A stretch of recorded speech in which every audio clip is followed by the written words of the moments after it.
تا حالا فکر کردین که اگر یک بیماری یا دشمن مفید بود که تمام حشرات و آفات مضر در باغات و باغچه را میتونست از بین ببره چقدر عالی میشد؟ به این روش از مبارزه با آفات و بیماری ها در کشاورزی و باغبانی مبارزه زیستی گفته میشه.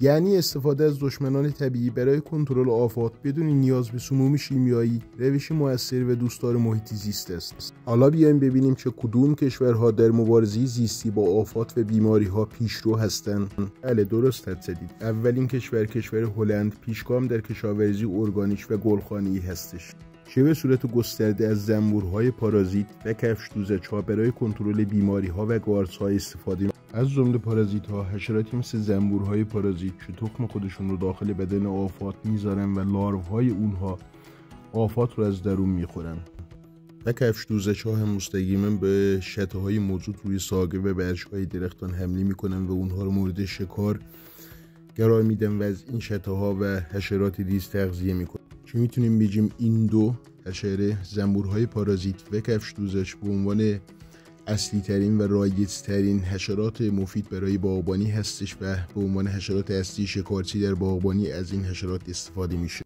خب دوستان عزیز، اگه تا اینجای ویدیو اومدین و شما هم از کشاورزی ارگانیک خوشتون میاد و این مطالب براتون مفید بود، لطفاً با یک لایک از ما حمایت کنید. و اگر هم نمیخواید ویدیوهای بعدی و آموزش‌های بعدی رو از دست بدید، لطفاً دکمه سابسکرایب پایین صفحه رو بزنید. بریم سراغ بقیه ویدیو. خب بریم سراغ کشور دوم. کشور ایالات متحده آمریکا با تحقیقات گسترده در دانشگاه‌ها و مراکز علمی به شدت پیگیر عوامل زیستی هستند و با استفاده از باکتری‌های بیتی و زنبورهای پارازیت و زنبورهای پارازیت کننده آفات را در مزارع بزرگ با حمایت شرکت‌های بزرگ خصوصی کنترل می‌کنند و از بین می‌برند. خب سومین کشور فرانسه هستش. تمرکز به کشاورزی پایدار و ارگانیک داره و بیشتر روی تاکستان ها و باغ‌های میوه تمرکز داره و قوانین سفت و سختی در مورد مصرف سموم شیمیایی داره.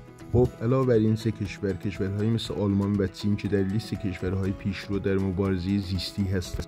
خب دوستان عزیز، مبارزه زیستی یعنی رهاسازی و کنترل شده حشرات مفید، باکتری ها، گارس ها و حتی ویروس ها در گلخانه ها و حتی باغات به صورت تدریجی و کنترل شده هستش تا بتونیم آفات و بیماری ها رو مورد کنترل قرار بدیم و هر چقدر ما بتونیم این رهاسازی کنترل شده رو رعایت بکنیم به همان اندازه از سموم شیمیایی استفاده نخواهیم کرد و حشرات، گارس ها و باکتری ها و ویروس های مفید به چرخه طبیعت باز خواهند گشت. خب به نظر شما ایران تا چه اندازه در بحث مبارزه زیستی و کشاورزی پایدار جلو رفته و تا چه اندازه باید مبارزه به وسیله دشمنان طبیعی صورت بگیره؟ حتما نظراتتون رو برامون کامنت کنید و اگه تا اینجای ویدیو اومدید به احساس کردید که این مطالب براتون مفید بود، لطفاً با یک لایک از ما حمایت کنید. تا ویدیوی بعد همتون رو خدای بزرگ میسپاریم.